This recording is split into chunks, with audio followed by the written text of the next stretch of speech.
నమస్తే, నేను మీ Pravalika. Welcome to Kiran TV. ప్రస్తుతం మనతో పాటు ప్రముఖ ఆధ్యాత్మికవేత్త, జ్యోతిష్య, వాస్తు పండితులు ప్రొఫెసర్ డాక్టర్ ముల్లపూడి సత్యనారాయణ మూర్తి గారు ఉన్నారు. నమస్కారం గురుగారు. నమస్కారం మా ప్రవళిక. గురుగారు, 2025 మే నెలలో మీనరాశి వాళ్ళకి ఎలా ఉండబోతుంది? సూపర్గా ఉండబోతుంది. ఓకే.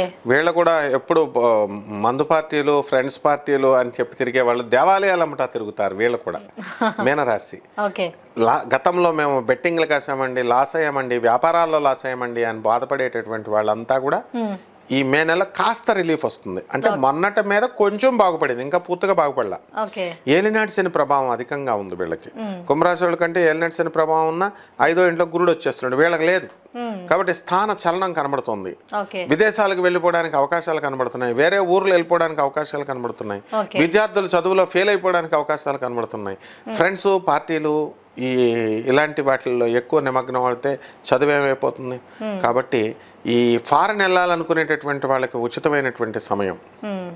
తర్వాత రైతులు వ్యవసాయం పంట బ్రహ్మాండంగా ఉంటుంది. మే 14 వరకు వీళ్ళని నమ్ముకోరు, ఇంకా పక్కన వాళ్ళని ఏమైనా నమ్ముతారు.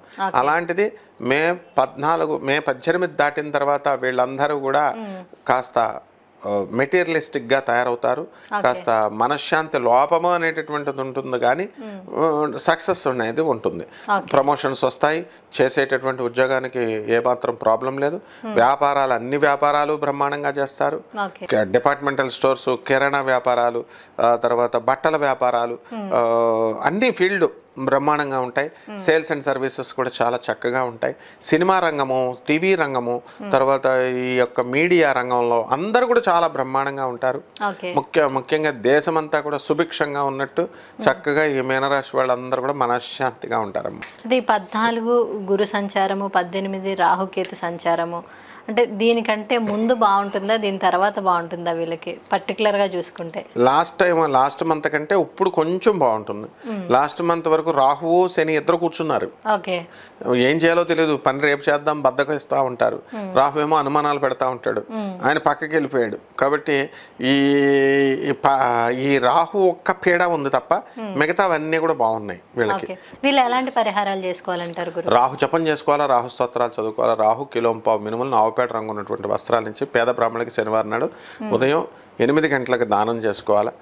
అలాగే దశమహావిద్యల్లో ఒకటైనటువంటి మహాకాళి అమ్మవారి యొక్క హోమాన్ని వీళ్ళ ఇళ్లలో జరిపించుకోవాలా.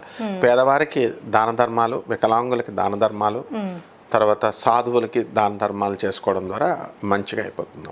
ఓకే గురుగారు, 2025 మే నెలలో మీనరాశి ఫలితాల గురించి తెలియజేశారు, మరియు ఖర్చు లేని పరిహారాలు, చక్కటి పరిహారాలు తెలియజేశారు. ధన్యవాదాలు గురుగారు. ధన్యవాదాలు. చూశారు కదా, మీరు గురుగారిని సంప్రదించాలి అనుకుంటే స్క్రీన్ మీద ఉన్న నంబర్స్కి కాంటాక్ట్ అవ్వండి.